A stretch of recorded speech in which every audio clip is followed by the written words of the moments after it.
Прывітанне, шаноўныя слухачы, гледачы нашага падкаста «Усход-захад», падкаста пра рэгіёны Беларусі, Магілёў, Гродна, Гродна і Магілёў, такія падобныя і розныя гарады. З вамі, як і ў першых двух выпусках, краязнавец Гродна Алексей Шота і мой калега Алексей Бацюкоў, усіх вітаю. З краязнавец Магілёва. Так, мы атрымалі колькі каментароў да першага і другога выпуску, і нават у Фейсбуку я знайшоў такі разгорнуты адзін, але ананімны каментар. Мы абавязкова адкажам на вашыя пытанні. У чацвёртым выпуску падрыхтуемся. Ёсць вельмі хорошыя пытанні. А сёння, так як было запланавана, тэма памежжа. Што такое жыццё на памежжы? Як памежжа ў выпадку Гродна і ў выпадку Магілёва фармавала горад, гарадскую супольнасць, побыт жыхароў і іх, можа, нейкі характар. Што такое памежжа для нас? Гэта бласлаўленне, ці гэта для нас праклён? І ці сёння можна назваць абодва гарады такімі тыпова памежнымі? Вось гэта хацеў бы я сёння абмеркаваць і задаць пытанне. Вось, как для нас, гродзенцаў, Гродна, мы заўсёды сябе лічым памежным горадам. Хаця могуць быць пытанні. Умоўна, у Рэчы Паспалітай мы быццам быў у самым цэнтры, якая там мяжа, да? А вось Магілёў, ён заўсёды быў на памежжы? Ці тоже, можа, былі нейкія часы, што это было яшчэ не мяжа, а што-то там было далей? Я не ведаю абсалютна гісторыю ўсяго, што на ўсход ад Мінску. Для мяне гэта тэра інкогніта, прызнаюся. Зразумела. Ну, канешне, больш памежны гэта Мсціслаў. Больш памежны горад. Чыста так там ж дагэтуль хіба што рака, не? Хіба на другім беразе там ужо Расія, не? На другім беразе Расіі, так. Ці гэта не абсолютно верно. Калі ты стаеш на гары, ў Мсціславе ты бачыш практычна Расію ўжо там, правда, за лесам, но она там блізка, вельмі блізка. Пераходзіш праз раку Віхру, там пустынскі манастыр, і тут ужо пачынаецца ўжо, канчаецца асфальт, як заўсёды.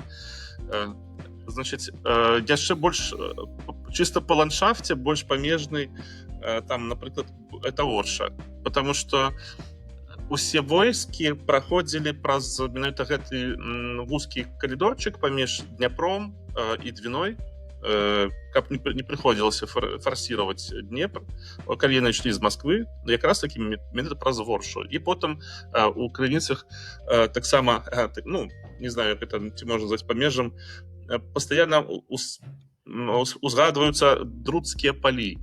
Гэта тая тэрыторыя здоўж ракі Друць, яна на ўсход, на захад ад Магілёва, то бок гэта вот ужо за Магілёвам, бліжэй да цэнтра, дзе пастаянна паслося маскоўскае войска. Калі дзейсніла напад на ВКЛ, на Рэч Паспалітую, вось там пастаянна яны сілкаваліся, там адпачывалі, там войска табарылася, можна так сказаць, на друцкіх палях. Это доўгая такая даліна здоўж Друці. Выбачайся, я, можа, адышоў ад пытання. Ты казаў, ці адчувае сябе горад Магілёў памежным? Ну, не знаю. Так, бо умоўна, доўгі час все ж таки там быў Савецкі Саюз, да? Как бы і да Польшы далёка, а да Владзівастока так вообще далёка. Разумею. Калі ты пра вот зараз у нас же дзяржава гэтая саюзная, так? Так якая ж там мяжа? Ну, калі казаць пра такое практычнае усведамленне людзьмі, што яны жывуць на памежжы, то яны павінны гэта неяк, напэўна, прымяняць, то бок там ездзіць за мяжу, да, там бензин закачивать себе в машину и потом мотаться несколько разов на день у Польшу умоўную, каб там продать бензин и сигареты, да, вот, то бок жыць з гэтага, жыць з мяжы. То нет, конечно, з мяжы беларусы жывуць у нас на Магілёўшчыне, ну, даволі так нярэдка, бывае, што жывуць, але гэта не масавая з'ява, як у тым жа Берасці, як, магчыма, у горадні было, там, у які-небудзь там 2000, не ведаю, як зараз, ці ёсць яшчэ такая практыка. Ну, напэўна, бласлаўлёныя часы. Да. Чтобы вот ты жыў з мяжы, ну, як это жыў з мяжы у нашым выпадку? Гэта ты ведаеш тропы, і ты можаш ганяць якую-небудзь там гарэлку ў Расію, можаш туды мяса вазіць, металлічныя, ну, металлолом. Я ведаю некалькі гісторый. У меня ёсць гісторыя аднаго майго знаёмага, который працаваў памежнікам у часы, калі мяжы не было. Ну, не вибачаюся, не памежнікам, а мытнікам. У часы, калі мяжы не было мяжы, ўсё роўна на ўсіх дарогах на ўсход ад Магілёва, которые вядуць на Россию, а там вялікая колькасць лясных таких вось дарожак, стаяць там, значит, ноччу, раніцай у тумане гэтыя мытнікі, і па суть, калі будзе праязджаць машына падазроная без накладных, там за якім-небудзь таварам, які можна арыштаваць і потым канфіскаваць разам з гэтай машынай. То бок бізнес такі вось менавіта памежны, ён ажыццяўляецца, але гэта такая доўгая рука ў гэтага бізнеса, там десяткі кіламетраў, сотні, можа быць, кіламетраў. Людзі гэтым карыстаюцца час. Ну, альбо канкрэтная прамая гісторыя, неяк у мяне была неабходнасць прадаць старыя бацьковыя рэчы, і там у том ліку былі колеса, ну, камеры от грузовых машин, 2 штуки.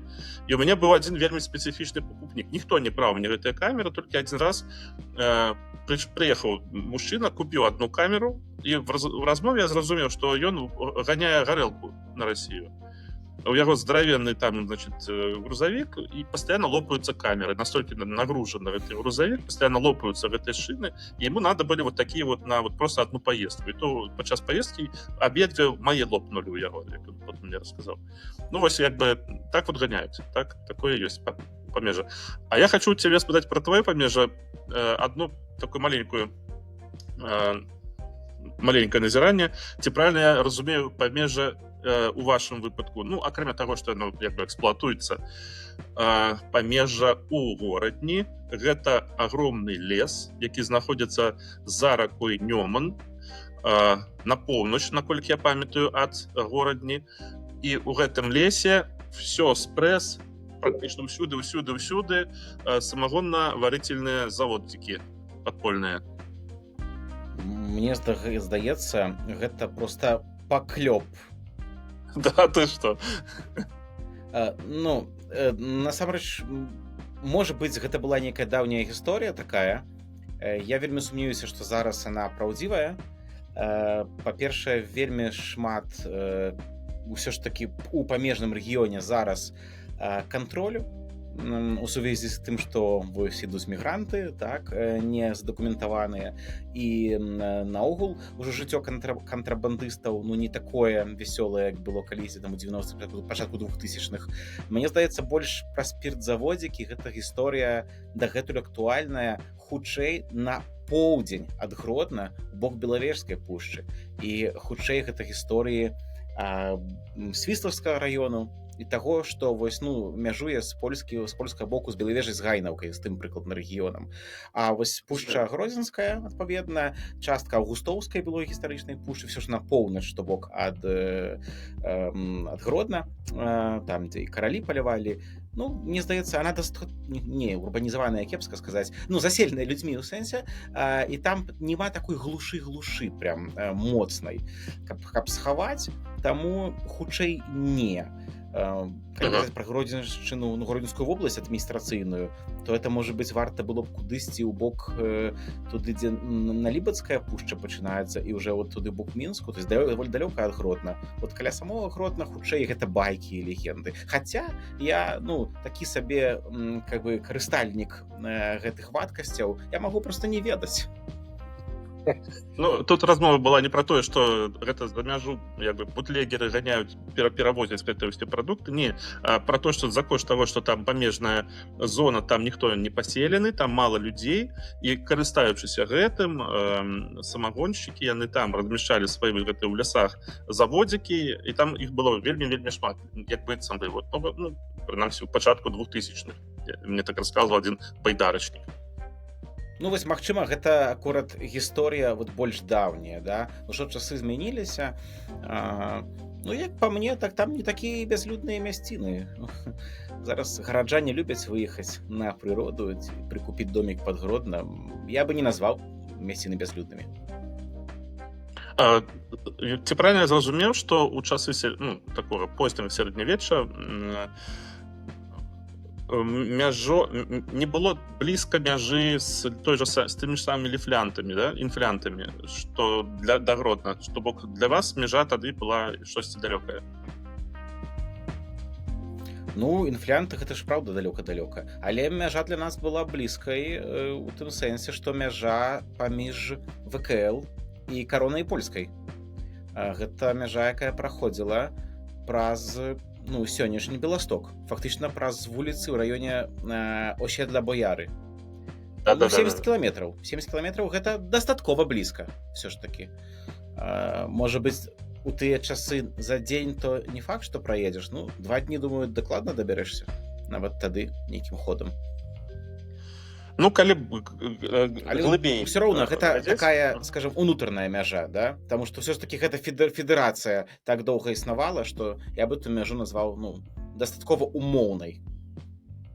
Ну, яна была настолькі ж умоўная, як, напэўна, не настолькі ж умоўная, як сённяшняя. Не, стоп, я уже забытася, выбачаюся. Сённяшняя мяжа паміж Беларусю і Расіяй, яна трошачкі больш дзяржаўная і больш рэальная, чым мяжа, якая была тады паміж ВКЛ і Рэчу Паспалітай. І па эканамічных паняццях, і потому як фізічна там не надо было дакумент прад'яўляць, не магло ўзнікнуць, напэўна, гэта не толькі памежныя слупы, як сімвалічныя такія вот элементы гэтай рысы, якія адкрэслівалі проста па сутнасці вось гэтае тэрытарыяльнае ўтварэнне. Што хацелася крыху глыбей зазірнуць, і калі казаць пра уплыў памежнага стану на Магілёў, то думаю, што тут можна знайсці адну канкрэтную і вельмі важную ролю такога памежжа для нашага горада. Калі Смаленск быў адабраны, заваяваны Масквой яшчэ ў часы самыя раннія для Вялікага княства Літоўскага, яшчэ ў ВКЛ, калі быў адабраны Смаленск у 1514 годзе, то смаляне перайшлі мяжу і паселіліся ў Магілёве. Смаленскія купцы практычна самая эліта.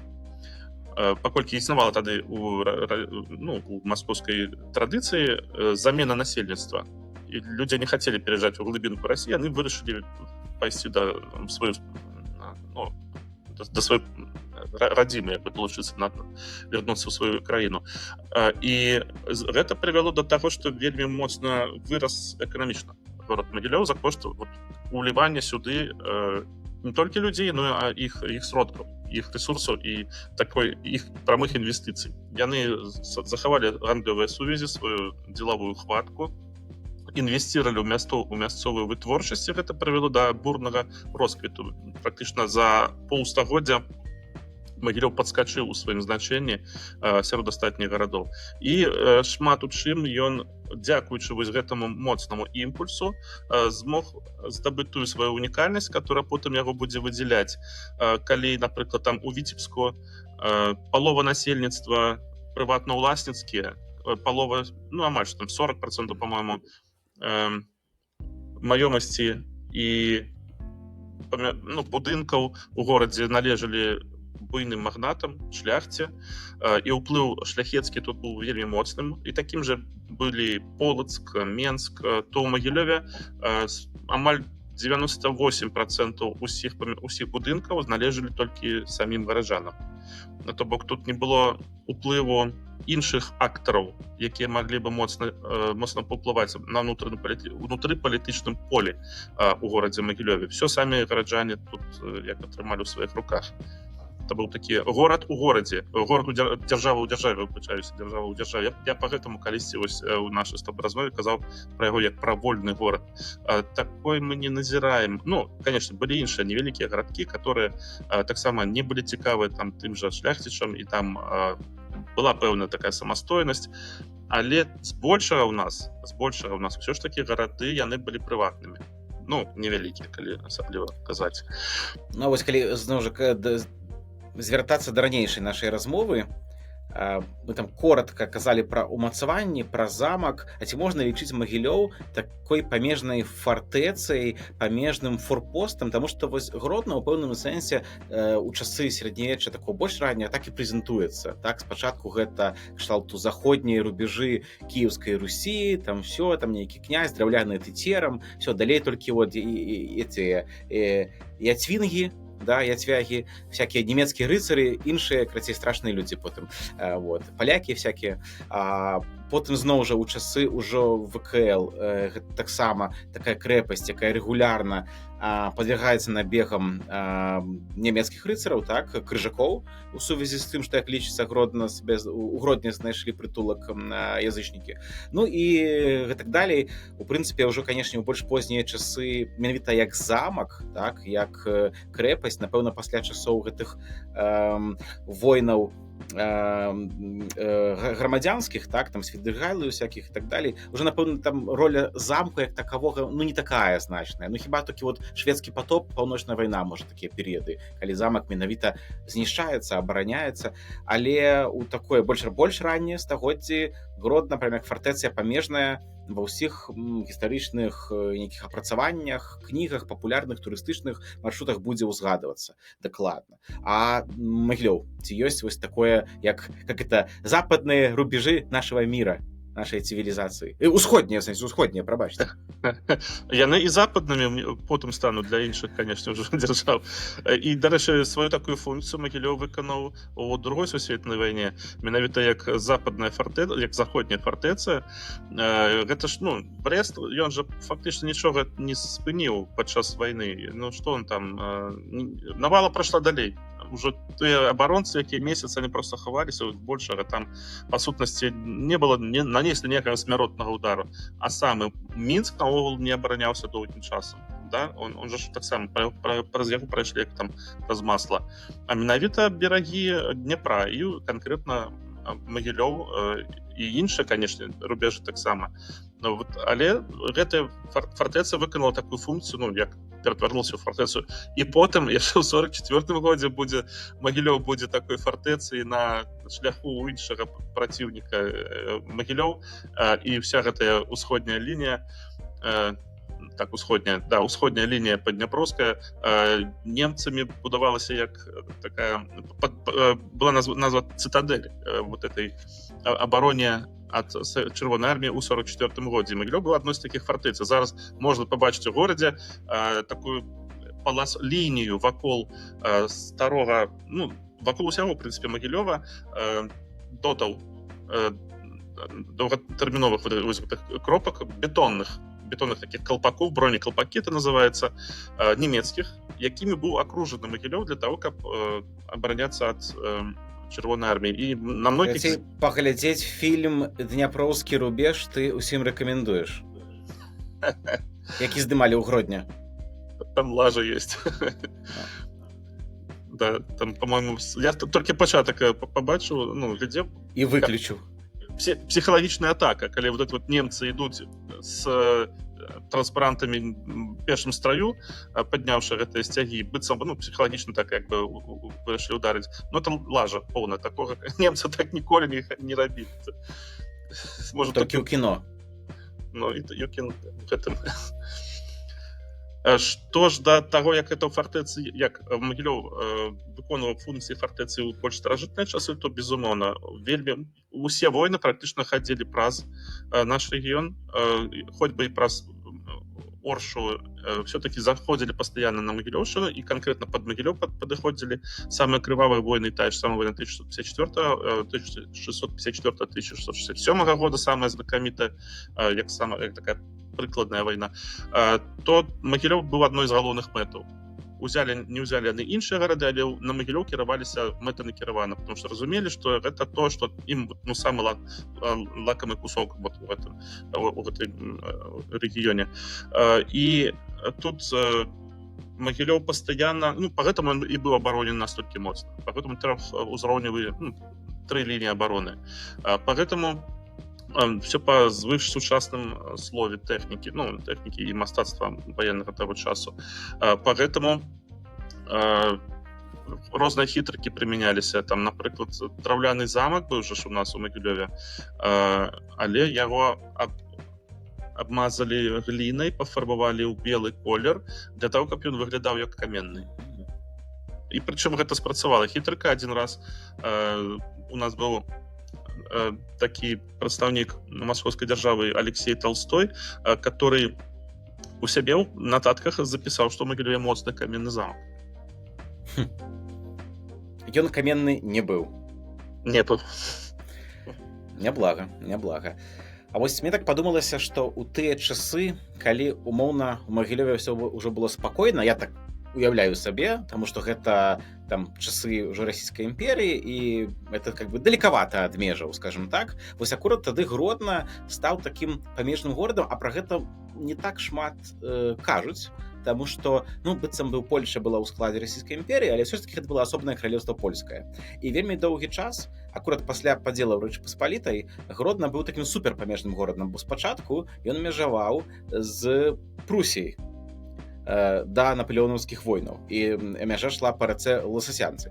Потым, як было это герцагства Варшаўскае пад Напалеонам, таксама это была мяжа пад Гродна. А потым, як уже было створана это каралеўства польскае, якое, где каралём польскім быў расійскі цар, таксама была мяжа. І ўсё ж такі это былі розныя дзяржавы, і вось каралеўства польскае было значна больш ліберальным.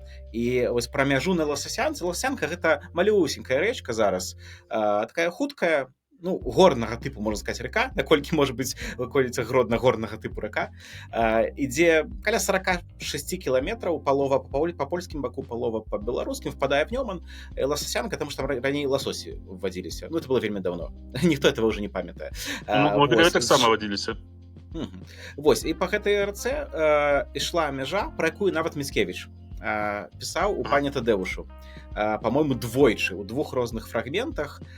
Był taki fragment i wtedy za łososnej brzegi się przeprawię, gdzie mnie bratnie czekają szeregi. Liczyło się, że tam za Лососной, фактично, эта река, ну, сколько там, 5 метров шириной, 4, ну, смешная.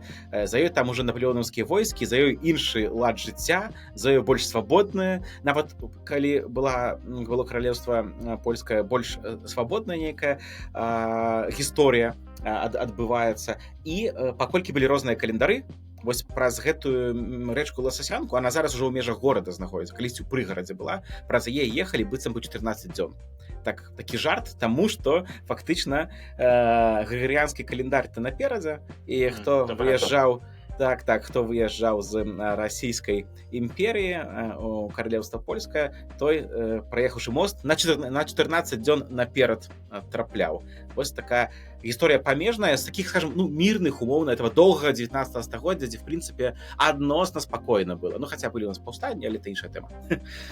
Але ўсё ж таки у такім класічным выглядзе больш сэнсу разглядаць як памежныя гарады, ну, вось на гэты перыяд, на часы расійскай імперыі, менавіта Бабруйск і Брэст. Вось гэта два галоўных памежных горада былі тады, напэўна, ў той час у ўсведамленні. Кстати, Бабруйск это прям у цэнтры Беларусі, ну, у маім уяўленні, не? Я что-то не... Яны на мяжы са свабодалюбівым краем. Гэта две самыя галоўныя фартэцы расійскай імперыі, як Бабруйская крэпасць, так і Брэстка. І яны ж як такія ствараліся не столькі супраць якога-небудзь там Напалеона ці супраць якога-небудзь іншага знешняга далёкага ворага, а для того, каб засміряць мясцовае насельніцтва. Ну, да, гэта такое уже разуменне мяжы, скажем, больш філасофскае. Добра, вяртаючыся да сённяшніх дзён. Вось ці сёння мы неяк у сваіх гарадах ту памежнасць адчуваем. Вось пра Гродна магу сказаць, што адчуваем недахоп памежнасці ў звязі з тым, што апошнія гады вакол горада пазакрывалі пункты пропуска, і вот з самога горада вельмі цяжка кудысьці сунуцца. На поўнач, на захад все закрыта, трэба кругамі аб'язджаць. Бо калісьці сапраўды на спірце значна менш, значна больш на цыгарэтах, будаваліся фартуны, будаваліся трохпавярховыя катэджы, якія зараз нікому не патрэбныя, бо трэба ж это ўсё атапіць і прыбраць, які кашмар. Вось. І першыя бізнесы, пачатковыя накапленні капітала, як кажуць, да, у капіталізме, это адбывалася на мяжы. Зараз такое, ну, потым ужо пачалі вазіць айфоны, плафоны, так, PlayStation, там, і все, што можна было вазіць, адпаведна назад у Польшчу цыгареты, але цяпер такі памежны трафік, менавіта таварны, ну, гэта вельмі абмежавана. Так, ну, цыгареты далей едуць, але это цыстэрнамі, і гэта зусім іншы бізнес, іншы ўзровень. А так, такая памежнасць, напэўна, сённяшняе самаадчуванне тых гарадзенцаў апошнія 30 гадоў стварала, і гэтага сёння, напэўна, не хапае. А вось што казаць, калі пра умоўна незалежную Беларусь апошнія гадоў 30, ужо больш за 30 зрэшты. Ці для Магілёва і магілёўцаў вось то, што не ёсць нейкая мяжа і Беларусь все-таки это незалежная краіна, ці гэта нешта фармавала, ці не настолькі? Ну, конечно, зараз і апошнія 25-30 гадоў не хапае мяжы, адной канкрэтнай мяжы не хапае вельмі моцна. У практыках, якія людзі прымяняюць, я ўжо паспеў сказаць пра тое, як эксплуатуюць памежны стан. Вялікія, канешне, вялікая колькасць такіх дробных гандляроў. І карысталі вельмі здаўна ўжо, калі проста сеў на машыну, паехаў, прадаў за кошт розніцы у кошце і за кошт таго, што не трэба нічога праз мытны кантроль правадзіць. То зараз, конечно, таксама працягваецца гэта ўсё, але оно мае нейкія іншыя фарматы, нейкія іншыя спосабы перасячэння, потому што все-таки кантроль, он як такі застаецца. На кожнай дарозе, нават самай прасёлкавай дарозе, застаецца нейкая форма контроля. Як мне расказваў чалавек, который спецыяліст па гэтых усіх перавозках, прасцей паехаць па трасе Брест-Москва, чым праехаць па трасе там ад Мсціслава да Хіслера, як там яго наступны горад, Хіслаў, что-то такое, з расійскага боку, Рослава, напрыклад, таго ж. Потому что на гэтай мяжы маленькай там стаіць этот памежнік, которому сумна, якому няма чаго рабіць, у которого кожная машина — это целая прыгода, яму зараз надо тебя адпрацаваць от і до, а тем на все эти потоки глубоко плевать. Только выборочную какую-нибудь возьмуть. Вот такое практычнае прымяненне трэба мець на ўвазе. Вось бачыш, ты стэрэатыпы разбураеш для мяне, таму што нам, заходнікам, так падаецца, што там ніякай межы няма, такое дзікае поле, хочаш едзь, куда едь, назад, вяртайся, туды, ніякага кантролю. Вось такое ўяўленне, прынамсі, у гарадзенцаў пра мяжу ўсходнюю нашай краіны. Нейкім чынам яны ўсе там раптам появляюцца. Ты заўсёды так думаеш, што там нічога няма, нікога няма, ніхто не сочыць, не кантралюе, хадзі дзе хочаш, раптам хоп, і все, вось яны. Так яны і працуюць. Ясна. Ну, значыць, мы прыйшлі да высновы, што нам трэба на ўсходзе мяжу стварыць, умацаваць, а на захадзе, наадварот, адкрыць. Так, і тады будзе шчасце. Так, я за. Вельмі непаліткарэктныя высновы для сённяшняй Беларусі. Добра, дзякуй табе за размову. Час у нас стандартны каля паўгадзіны вытрыманы. Заахвочваю нашых слухачоў, гледачоў на YouTube, на іншых платформах, дзе ёсць каментары, пісаць каментары. У наступным эпізодзе вот на тыя некалькі, што былі да першых 2 выпускаў, мы адкажам, і спадзяюся, будуць цікавыя каментары і да 3-го выпуска. Дзякуй, пабачымся, пачуемся. Дзякуй вялікі, усім усяго добрага, да пабачэння.